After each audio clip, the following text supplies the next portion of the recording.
E aí, bom dia, sejam todos muito bem-vindos nessa segunda-feira a mais um devocional, segunda de primeira. Quero abençoar a tua semana com uma palavra. Quero dizer que essa semana vai ser uma semana de vitória. Um mês, né? Mais um mês se iniciando, vai ser o primeiro dia útil do mês de julho. E que não só esse mês, mas que esse semestre seja um semestre de vitória, de conquista, de bênção, de paz, de prosperidade, um mês que a tua casa, os teus negócios, a tua vida espiritual, a tua vida material prospere muito e que Deus possa te mostrar um destino, te sinalizar um destino e com isso, com certeza, mudar a história da sua vida. Então vamos lá? Hoje a gente vai praticamente terminar aqui, né? Acho que tem mais um devocional ainda pra gente tratar aqui em João 3. Mas hoje a gente vai falar sobre um aspecto que Jesus levanta aqui, que é versículo 13 e 14. 13 e 14. Vamos ler aqui. O texto vai dizer assim, ó. Ora, ninguém subiu ao céu, senão o que desceu do céu, o Filho do homem que está no céu. E como Moisés levantou a serpente no deserto, assim importa que o Filho do homem seja levantado. Vamos ler o 15 também, né? Para que todo aquele que nele crer não pereça, mas tenha a vida eterna. Aqui, o texto está falando sobre a centralidade de Jesus. Está dizendo que Jesus está na terra e Jesus está no céu. Jesus está na terra e ao mesmo tempo se encontra no céu. Ele vai falar sobre essa conexão, sobre esse aspecto divino que Jesus tem, essa divindade, essa possibilidade de ser o céu andando na terra, o céu caminhando na terra. E isso já é falado no versículo de número 12, quando Jesus está falando de Nicodemos entender ou compreender as coisas de forma espiritual, mesmo andando na terra. E aí ele vai falar aqui no versículo 12 que a única forma de conectar-se com isso é através de Jesus. Não existe outra forma. Tem um texto, né, que vai dizer que não existe outro mediador entre o homem e Deus, senão Jesus Cristo, o Senhor, o justo. E é Ele que faz essa conexão, essa ligação. A gente precisa de entender esse aspecto em Jesus para a gente poder entender o versículo de número 14, que vai falar sobre Moisés levantar uma serpente no deserto. Aqui é um acontecimento que tem quando o povo está peregrinando no deserto e o povo peca, o povo se afasta, o povo começa a murmurar. E aí o próprio Deus manda algumas serpentes para picar o povo e o povo estava morrendo por causa dessa serpente. E aí a forma que Deus, né, ali revela a Moisés a cura para esse mal, para essa dificuldade, é ele colocar uma serpente numa haste no meio do deserto. E quem olhasse para essa serpente, para essa haste, era curado, era picado pela serpente, olhava para essa arte.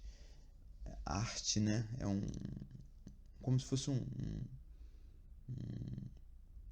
uma madeira, um lugar alto. Se a gente comparar com o que a gente tem hoje, é o púlpito. Isso é importantíssimo. E aqui isso faz menção realmente à congregação, né? O povo se reuniu Escuta isso. O povo se reúne no deserto em volta daquela arte ou daquela simbologia, daquele ambiente, daquele local que significava, que apresentava Jesus. E aí tem um texto bíblico que vai explicar isso, né? Que é Hebreus capítulo 10. Esse texto vai explicar justamente o que o versículo de número 13 e o versículo de número 14 estão dizendo, que é Jesus como o sacrifício de Jesus como um sacrifício central para a salvação da humanidade. E esse texto acaba com um versículo, né? Esse texto vai falar sobre a centralidade de Jesus a partir do versículo 1.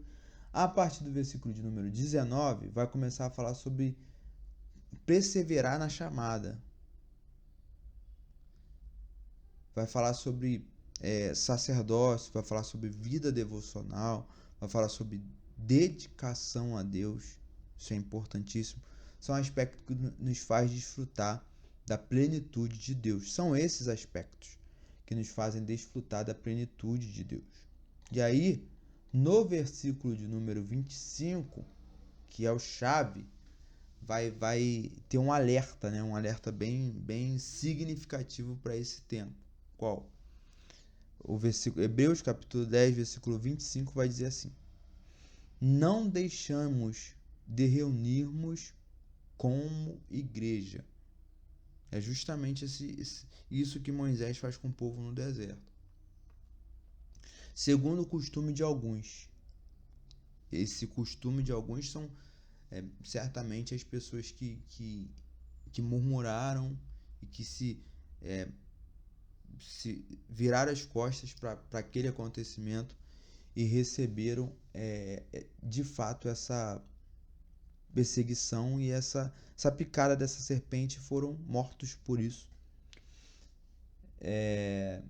Versículo 25. Mas procurem encorajar-nos uns aos outros, ainda mais quando vocês veem que se aproxima o dia. Em outra versão vai dizer: amoestando-os uns aos outros, assim mais quando vê que se aproxima o dia. Esse versículo não é novidade, a interpretação dele não é grandes coisas, não é uma coisa que você nunca ouviu, mas é entender que quanto mais vai se aproximando o dia, e aí o versículo de número 15 vai falar sobre isso, do texto que a gente está tratando, que é sobre crer e ter a vida eterna, alcançar a vida eterna. E aí a participação da igreja ou do núcleo, do seio de uma igreja, é fundamental para isso, principalmente para que um encoraje o outro e que juntos a gente alcance em Cristo esse tal aspecto de estarmos prontos no último dia ou no grande dia. E aí vai falar sobre vai ser usado um termo ali grego que é admoestai-vos. Isso aqui é interessante porque isso faz menção a um momento de guerra.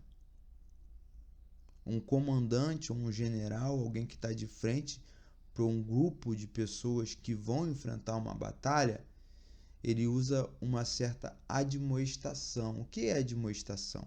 A admoestação é ele se colocar no meio do povo e começar a proferir palavras a respeito do que de fato está acontecendo. Dificuldade, o exército é poderoso, a gente está dias caminhando, dias sem comer. Começar a se colocar no mesmo ambiente do que o exército. Então o general se coloca no meio do povo. Eu fiz até esse ato profético lá na igreja, foi bem bacana na última vez que eu preguei lá sobre esse texto aqui de protocolo. Você se coloca no meio do povo e começa a dizer a respeito das verdades realmente, revelar a verdade, trazer um entendimento a respeito das verdades. nisso aqui ao povo. E aí depois disso, então, ele começa a transformar esse discurso junto com o povo em um discurso de avanço, de batalha motivacional e de energia, que impulsa a energia. Então, justamente é isso que o livro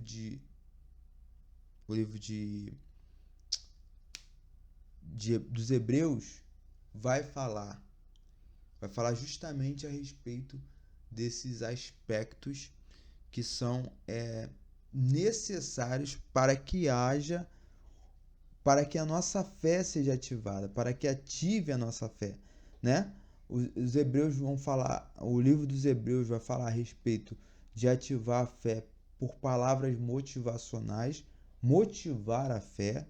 E aí Filipenses, se não me falha a memória, também fala a respeito disso, sobre exercitar a salvação, né? Eu falei até que ia falar essa semana sobre isso, mas não consegui. Mas na próxima a gente fala. Então vamos falar sobre esse texto aí, né?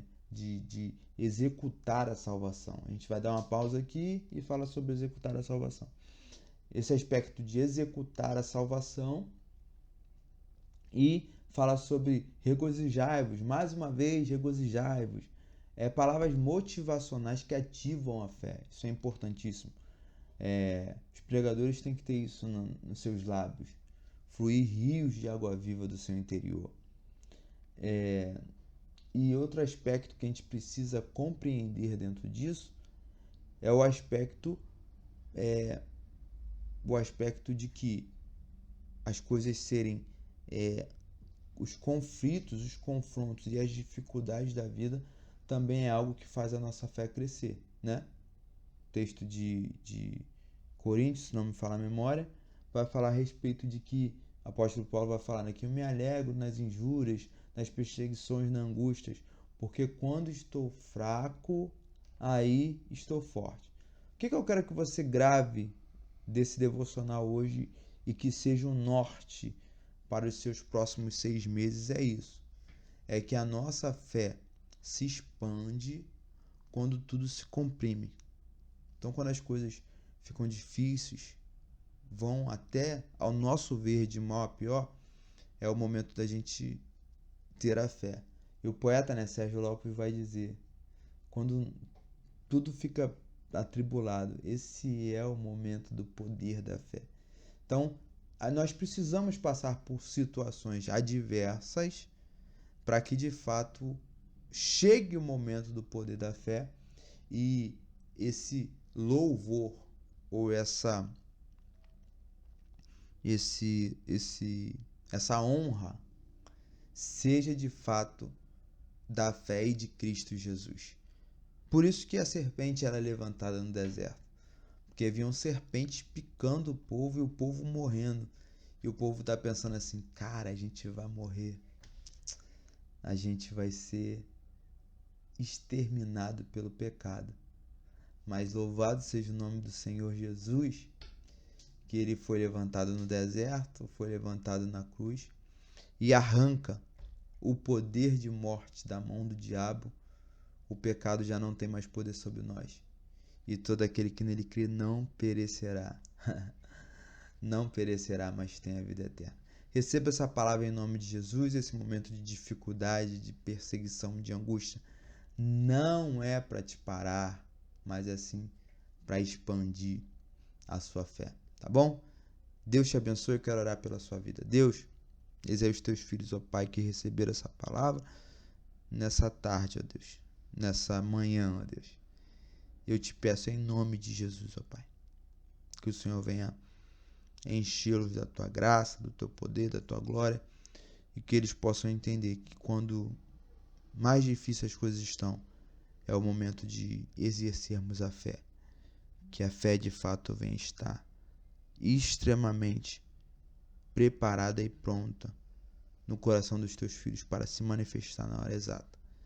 Deus, dê um segundo semestre abençoado aos teus filhos. Esse segundo semestre que se inicia hoje, que possa ser um segundo semestre de louvor e glórias ao teu santo nome, pelos frutos recolhidos no meio da batalha. Em nome de Jesus, amém. Gente, se você puder, por favor, compartilhe esse vídeo com alguém, tá bom? Deixa um like aí, comenta. Comenta aí um assunto que você quer que a gente toque aqui, alguma coisa que você quer que a gente fale, tá bom? A gente vai ter o prazer imenso de atender o seu pedido. E fique com Deus, um beijo no coração, boa semana e tchau, tchau.